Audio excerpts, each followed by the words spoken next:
Akiaria hĩndĩ icera mũtitũ-inĩ ũyũ, mwandĩki mũtabarĩri ministry-inĩ ya maĩ Winnie Gushu augĩte demu ĩno nĩ gũkorwo ĩrĩ ũteithio mũnene makĩria hĩndĩ ĩrĩa kũrĩ na riũa inene. We want to be able to enhance what they already have here by providing a dam so that we are able to collect storm water, all the flood water, instead of it running off and then we don't have any water.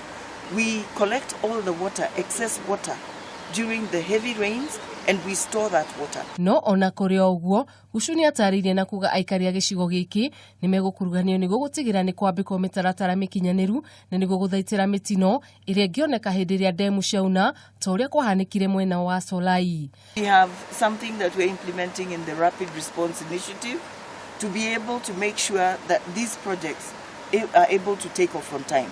Mwena-inĩ wake gavana wa Laikipia Nderitu Mũrĩithi nĩ augĩte kambuni ya maĩ ya Nanyuki nĩ ĩgũkuruhanio harĩ gũtigĩra mũbango ũcio nĩ wagacĩra. In an old network, a lot of water doesn't reach the customer, it gets lost.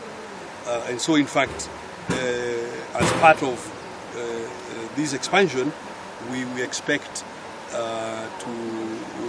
to improve the water distribution.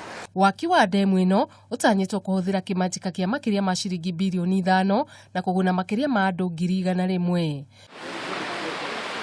Handũ-inĩ ha Kameme TV, rĩtwa rĩakwa nĩ Wanjiru wa Njũgũna.